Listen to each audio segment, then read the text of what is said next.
Thank you all for coming to this and taking the time. I wanted to spend time talking about societal impacts of AI. This is something that we've been thinking more and more about. I think after many decades of very little AI progress in the last 5 years, we've actually had enough progress to have real societal impacts of AI. And I think the first big one that we're going to see or already are seeing is job change. And I think people talk too much about job elimination and not job change. In fact, there's a huge amount of technological job elimination that's been going on for a long time. But there's also new job creation that goes on as well. If you look at history, the last several hundred years, this sort of LD50 of the number of years it takes to transform half the jobs, so kill half the jobs and replace them with new things, it's between 60 and 90 years. So every 60 to 90 years, half the jobs that existed go away and new ones replace them. And it's very hard to predict what these new jobs are going to be. 60 or 90 years ago, it would have been hard to predict that computer science would have been such a big class of jobs. And I think 60 years from now, it'll be really different again. Now, there is occasional acceleration of job change, and we've certainly seen that around the great technological revolutions.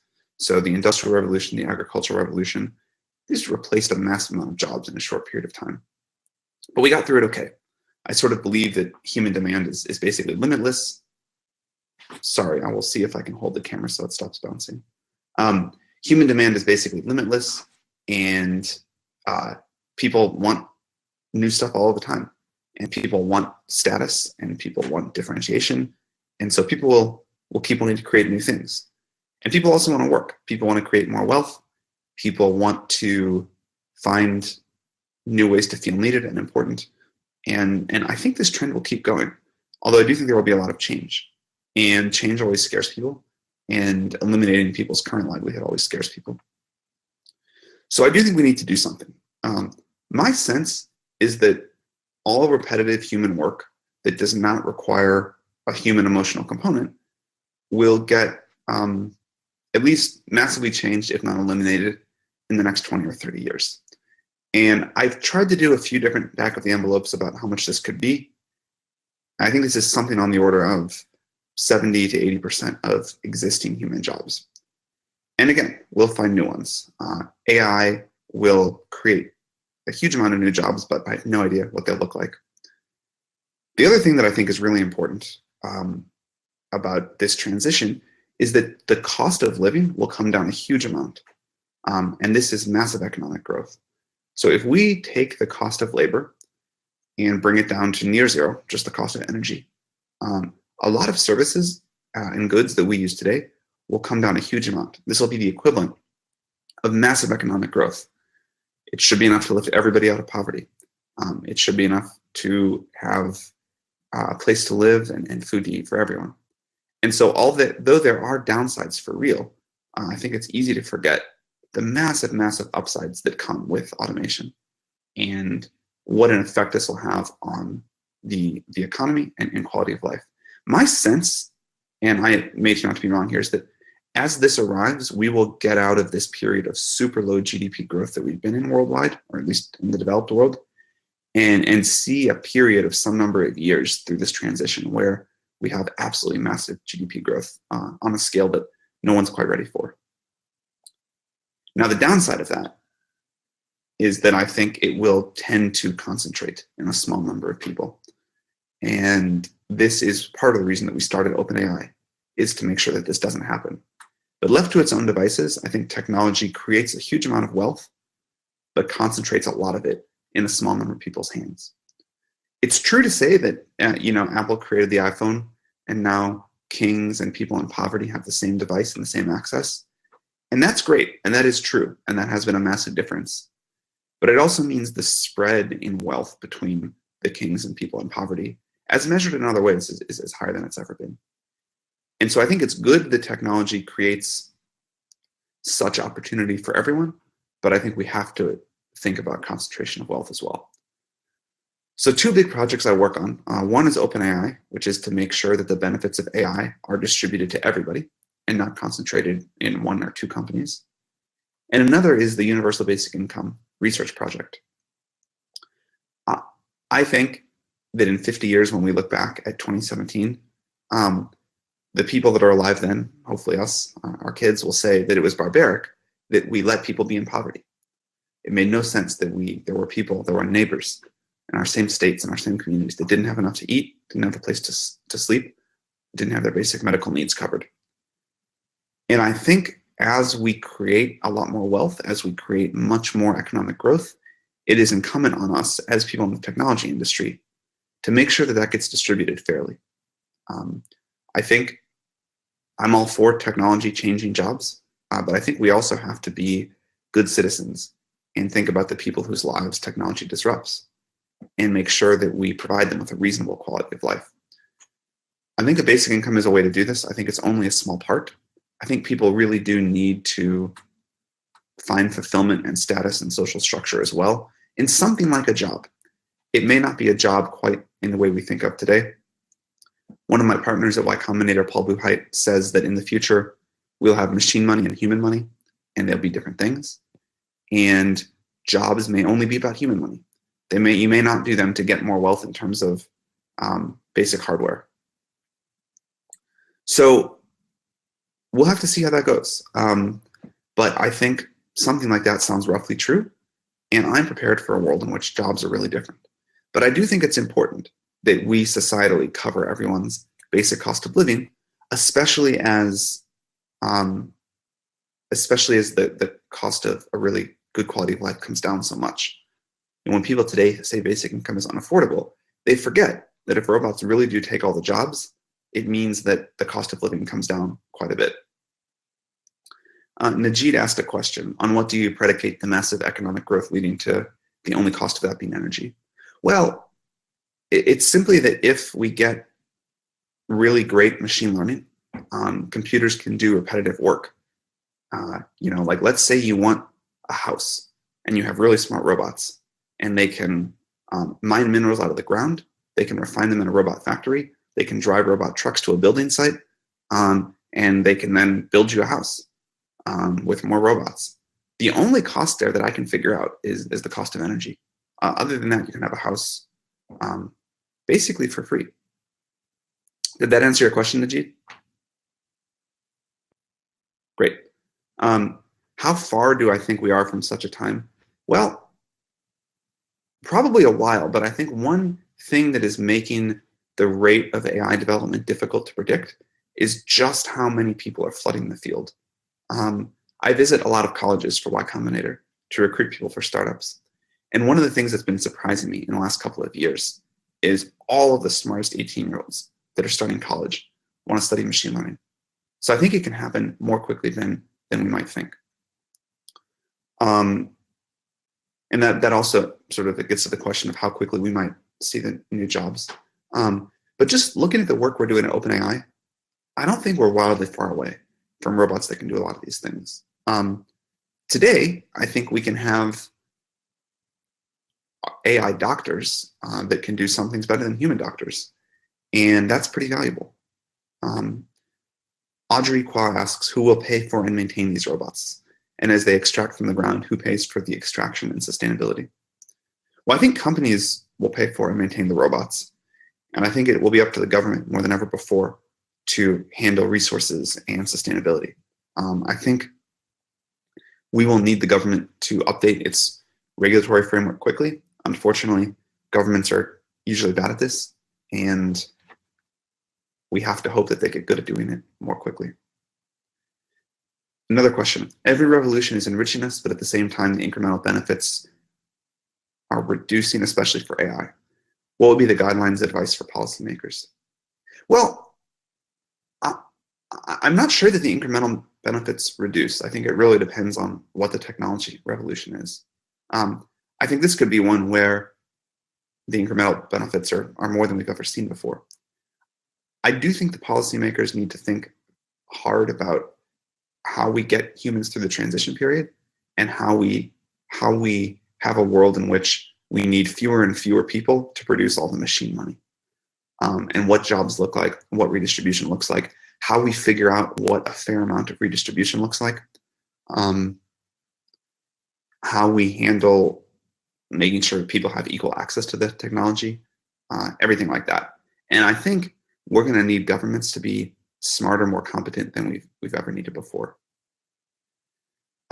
Timothy asks, do I think governments will start limiting AI research to federal agencies to maintain an advantage? I think they will try that, but I think in practice it's really hard. The times in which governments have been able to keep technology secret, or at least proprietary to a government, have been the times when the technology requires huge amounts of resources or huge numbers of people. So the atomic bomb was a good example of this. Some people think that the government just managed to keep it secret. That's definitely not true.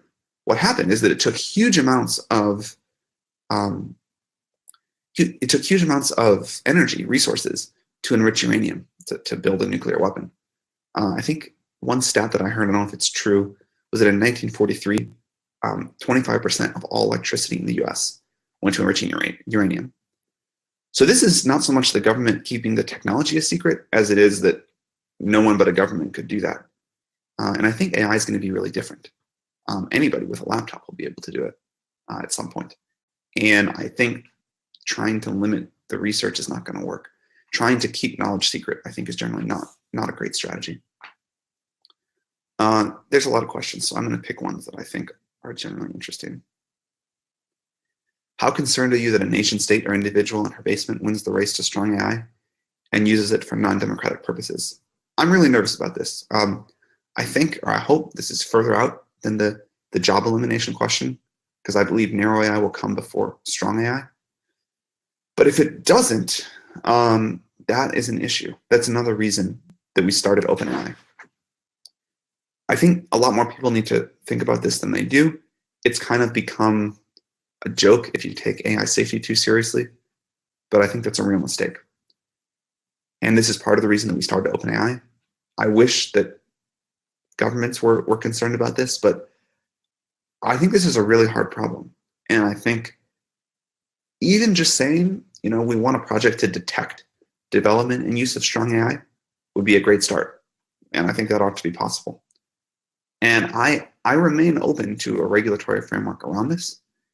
And I also remain open to the belief that it'll be extremely difficult to regulate, and we just need, the US government to get to it first with a very strong set of rules around how it'll be used. How might OpenAI prevent massive GDP growth from concentrating on a small number of people? And another question is, how does GDP grow when most people with basic income will not have much money to spend? I think there's a similar answer to both of these. Basic income for me is a floor and no ceiling. I don't like communism or socialism when you just say this is how much money everyone gets. And I don't like pure capitalism where you say you are completely on your own and we're not going to provide anything for you. What I like is saying your government will keep you out of poverty. And beyond that, it's up to you to do whatever you want. And then I think GDP will really grow. Again, at least so far, we've always seen human demand be absolutely limitless. People always want more. People want more this year than last year. People aren't satisfied. And people want to create wealth for themselves and other people. And so, again, I don't know what people in 2067 will care about, but I know it'll be something. And I think we'll see them surprise us on the upside with how much stuff they want. Why did people spend $2,000 on Yeezys? Why did people spend $150 million on paintings or $100 million on apartments in Manhattan? No one needs these things. People want them. They show status. People think they're cool.